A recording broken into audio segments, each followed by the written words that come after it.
This is going to be the conquest of Sun Quan and Liu Zhang super episode. I am going to try and condense it down as much as I can to take out the non-exciting, non-eventful stuff so that we can get on to the main event, which will be the eventual war with Cao Cao. We're not quite ready for the war with Cao Cao, so I am going to renew the alliance. We are unfortunately having difficulty doing so, and the alliance expires in 1 month, so I am going to have to carry out desperate measures, which is, if I can't afford the gold he wants, if I can't afford the food he wants, I'll give him a specialty, which will be red hair. And this will undoubtedly give us a year alliance. We don't want 24 months, a year will do. We are going to march this little army on Wu. There is nothing he can deploy that will defend the city, only slow us down. I'm going to have in the south, in preparation for the attack on Jianan, I'm going to have Huang in snake formation, snake around quite fittingly, and carry out the surround and conquer on Jianyang there. So 10,000 of Tai Shi's finest troops. He can do a bit of damage to Guan, but by the time I've surrounded him, he's losing 2,000 damage a turn, and Zhang Fei will finish him off. And that will be all Sun Quan has left to defend the city. Shanyue bandits are attacking Jianyi, so I'm going to have Li Yan, Wenpin, with some support from Fan Shi to defend against the bandits. There we are, we can see Wu is rapidly falling, and the bandits don't have the strength to break through Lian and Wenpin. And there goes Wu. So we can now buy friendship with the Shanyue as soon as they've stopped attacking us. That'll take 30,000-40,000 gold, and it just pacifies the southeasters. Once you've got the friendship with the Shanyue, they're unlikely to decline in relations, and you've secured peace effectively in the southeast. To the southwest, I am having a small deployment of Wei Yan, Zhu Shen and Lu Meng make their way to the Nanman territories of the south. As we've seen, Liu Zhang, while he still has some resources to hold off against us, he doesn't have the quality of officers that requires our top tier forces' attention. Sun Quan is asking for some supplies, so I am going to... Well, he's asking for some supplies, he's asking for some officers back, but I am going to decline. As at this point we've got all the food we need, all the gold we want, and it's a matter of time before those 2 remaining cities fall, and all of Sun Quan's officers will be ours. Yeah, Chang Ren, who was initially going to come out and fight against us, has decided to turn around and flee as quickly as he can. And with the surround and conquer carried out, we can now deploy our southern Zhuge army directly into the city with quite a bit of security. So Sun Quan is deploying against us in the south, but we have the head start with Wang Chong, so I'm going to set up a pitfall trap along the path that will restrain the unit when it falls into it, and Wang Chong, being situated in the forest in snake formation, will have amplified stats and we'll be able to make short work of him. And our third and final attack against Sun Quan here will walk towards the city. It only has 10,000 troops remaining. There won't be anything it can do to defend against us. So we see here, pitfall in action, and also, I'm just having a quick scout at Guan Yu and Liu Bei and his friends there.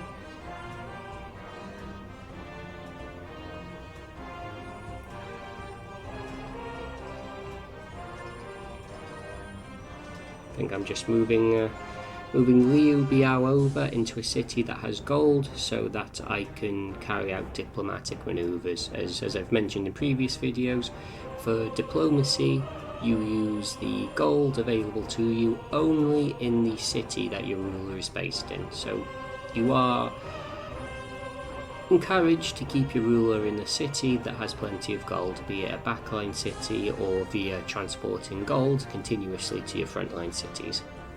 There, the pit trap worked, so Huang Chong will be able to snake around, literally, and make sure that that unit there has no chance of recovering from its confusion by the time Pang Tong, Zhu Sheng and Zhuge Liang get there. He'll be wiped out. And of course, Huang Gai taking the mountainous path there, once we've eliminated those 10,000 troops, Huang Chong will have no problem cutting them off. There we are. As easy as that. Snake formation is nearly always a bad formation to use, but on the occasions where you can use the snake formation, it goes better than you could particularly anticipate. As we see here, Huang Chong has cut off one unit, and he's going soon to be cutting off the remaining 2 units who are struggling to move alongside the mountain path.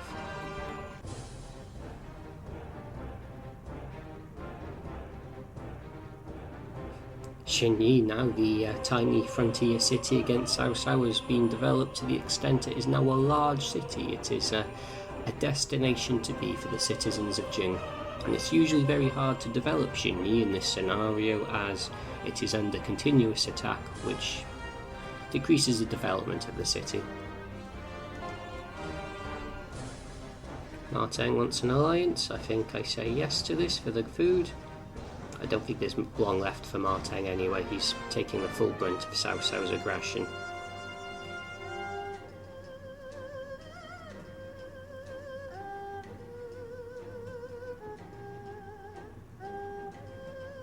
So my 7 army has split up, unfortunately, due to the siege formation acting as a bottleneck. So we've got Lu Man and Zhu Sheng in the vanguard, with Wei Yan, Wu Yi, Fa Cheng and Jiang Wan coming in the rear. Unfortunately, if Liu Chang decides to deploy against us, Lu Meng and Zhu Sheng are going to be in a little bit of trouble. But ignoring that for now, we've got Huang Chong sailing across the mountains in his snake formation, destroying everything in his way. Even gets a little duel while he's at it, which of course he wins decisively.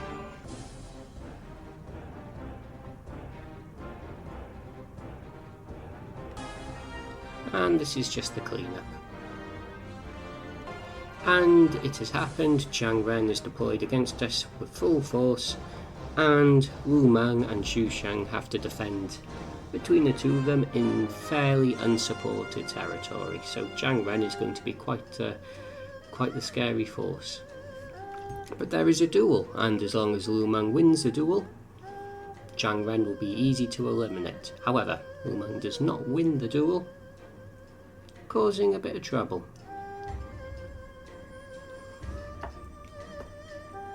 So even with that chain tactic, Zhang Ren managed to do significant damage, 2 against 1, and retreat safely. Reinforcements have caught up, but Jiannang now has 36,000 troops in it, and with the turn of the year, another one of the Quan clan has joined us. This time it's Guan Suo. So we have Guan Yu, Guan Ping, Guan Xing and Guan Suo in total. Only Guan Ying Pin to left to complete the I suppose the gang of 5. So I'll bring Guan Suo over. The Guan Yu now has its own mini army within our force. And we are just going to approach Jianan, and well, with the troops we have, I think we don't have to worry necessarily about failing the attack here.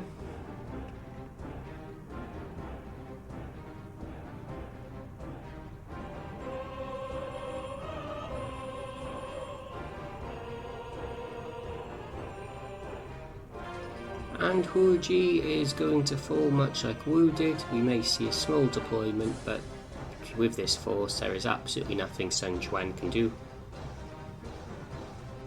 Especially with the city now confused and surrounded. It'll just be a matter of time before it falls. And in the south here, in Jianan, similar story. Oh, Taishi C is deployed again against, was it Zhang Fei? Yeah, and of course he's not going to win that duel.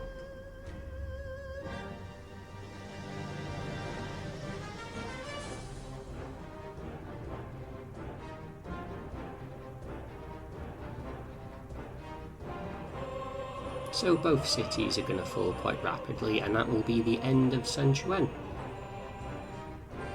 Liu Zhang wants his son back. No, of course he does.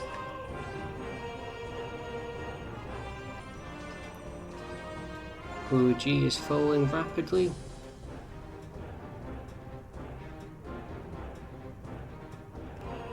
And it has fallen.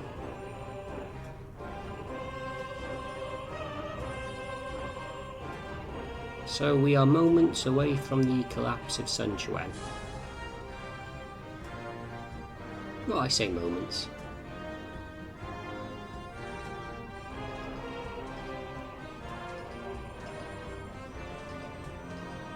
Doing about 400 damage a turn, but we are doing quite a bit, I think, to the health of the city, so it'll give way in some capacity.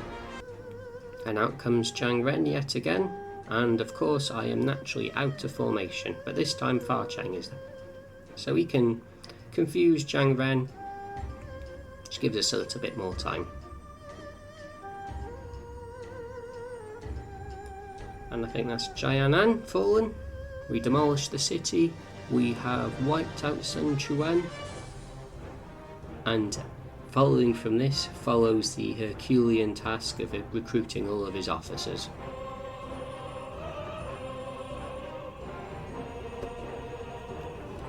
So after an eternity of clicking employ, we're going to see a montage of all different officers joining us before the turn actually takes place.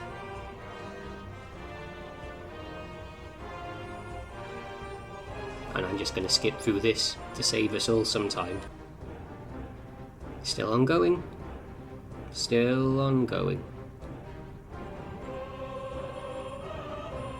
But we are finally free. However, this battle is not going terribly well. We will win it. I think that goes without saying.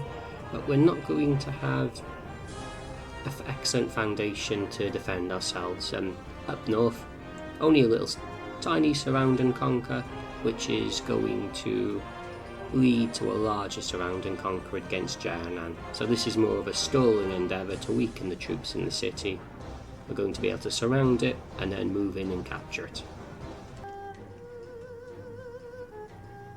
So a nice chain tactic there against Zhang Ren. Only a little bit of damage though. And we're still seeing plenty of officers being recruited. What Sun Quan does have, especially in the early 200s to mid sort of 210s, is an ample amount of supportive officers: Da Qiao, Xia Qiao, Bu Lan Shi, Wu Goutai.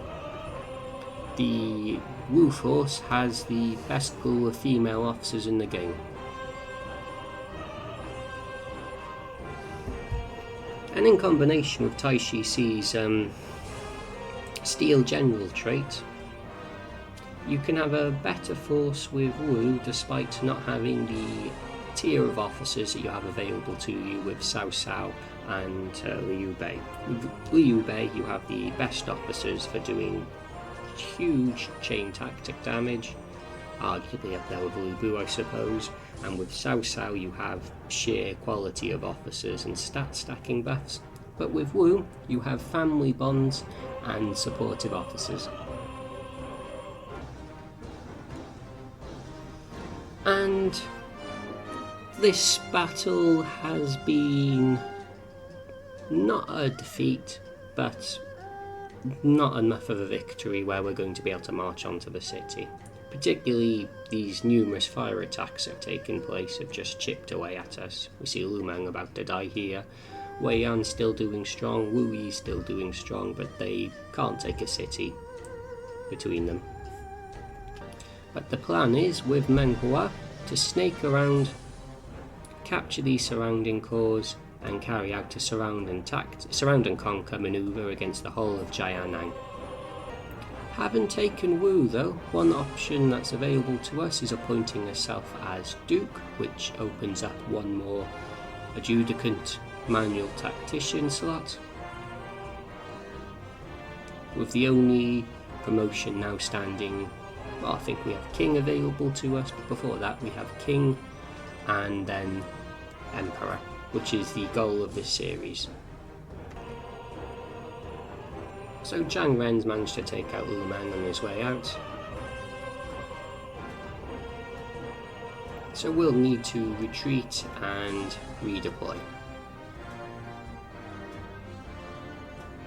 But Zhang Ren should start to become wounded himself after having taken numerous defeats at the hands of our skirmishing forces. And the city is notably down to 14,000 troops from 30,000, with no reinforcements left from Yunnan. And after we surround the city, it won't be able to recruit too many reinforcements to supplement the losses they've taken, whereas we have almost a limitless number of troops available to us. Having freed up the Wu front, I've redeployed Zhuge Liang, Zhang Fei, Liu Bei to Jiangchong and Jiangzhou, and they are going to lead the final blow against Liu Zhang. Simultaneously, I'm going to split off Guan Yu with his own force, with his team of children and Huang Zhong to lead an attack against Zitong. Even if they can't take the city, they'll be able to get in position to weaken it significantly, and every blow we strike against Liu Zhang now, he simply can't recover from. And there goes the force. So Huang Zhong is shot off ahead because he's in snake formation. He'll take a bit of damage from the surrounding fire damage and arrow towers, but the main force of Guan Yu will be coming shortly. In between turns, I've also renewed my alliance, or I've been told I can renew my alliance with Cao Cao for one more year. This will give us the time we need to finish off Liu Zhang.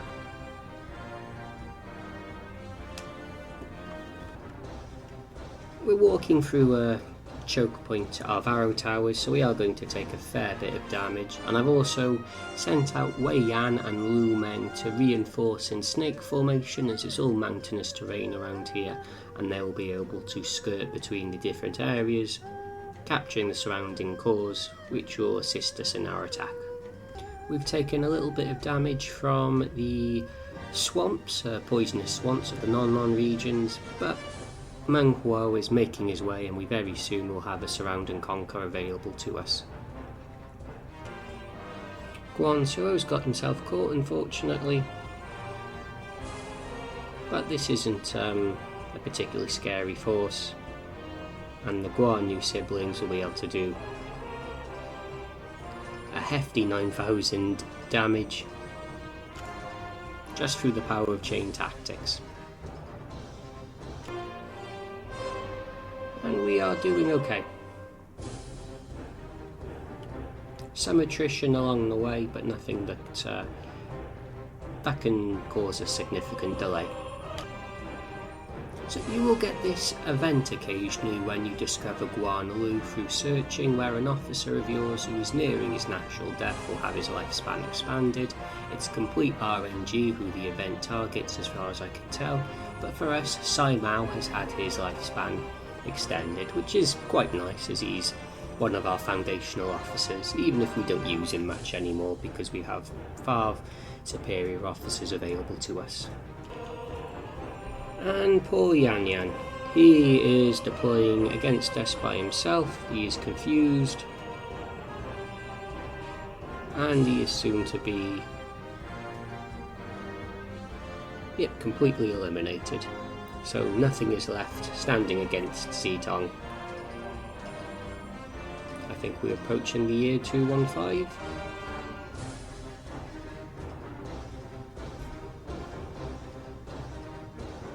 215, and we are about to split China into two. Cao north and Liu south. Just waiting for the Surround and Conquer to be available here outside Jianning as well, while we buy the friendship with the Shanyue so they stop sending units out to attack us.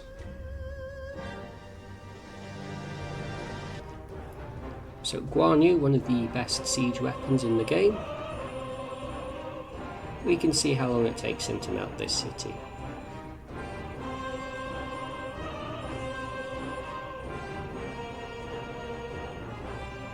And I've decided to send a delegation to one of the trade partners to get the life extension politics item, as I may need that for one of my officers, as you get closer to 220, many of the sort of peak pre-Free Kingdoms period officers start dying. So with Jianning surrounded there, we're going to march on it. And Zitong has fallen.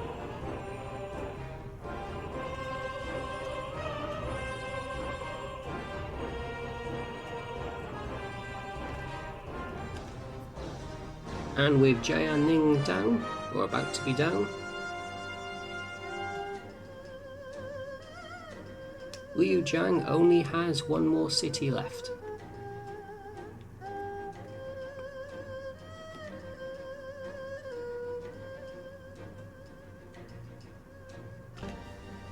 So the envoy is returned, and we have got the, sorry, not the politics item, the plus 10 intelligence lifespan increasing item, quite possibly the best item in the game. Perfect for Chou Yu, Pang Tong, Fa Cheng, many other officers probably in the game that could use that plus 10 intelligence. So very notably, Liu Zhang is asking for us to release his officers. So if we say yes to this, our relationship is now troubled. And this will be going somewhere. Oh, Fan Shi, one of my wives, have died. She did us quite well, so she's earned her rest. But with trusted relationship status with Liu Zhang, and with him only not trusted and troubled, he will only be down to one city, meaning if we ask him to surrender, he will actually agree to it, as long as our relationship doesn't change in the 2.5 turns it takes Maliang to get there. And here we go. We ask him to surrender, his advisor says no, Liu Zhang says actually, let's go ahead, let's surrender. And what this does, this brings the balance of power down to 2. China is now split strictly between north and south, and the final showdown against Cao Cao is soon to begin. So I'll leave this we'll leave this mini episode now. You can see I can declare myself king.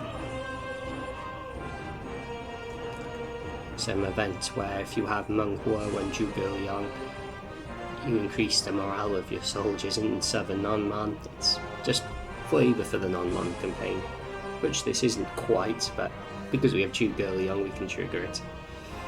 But what we can do is declare ourselves king, which is the title below emperor, which I will do now. And of course Doctrine EXP to help get us closer to that precious level 10 doctrine, which, no, are we not already there? What am I talking about? We're already there. So we have over 40% of the map, we have enough provinces to qualify. We are now King Liu Biao. So all we need now to become emperor is, I believe, 25 cities. Scrolling through it, looking for it now. Self-proclamation emperor. Yep, I just need 25 cities. So there we are. this is where we'll leave this mini episode up. And the next episode will be the final, hopefully, where we are able to punch through into Cao force, take a few of his cities, and declare ourselves emperor. So until next time, take care.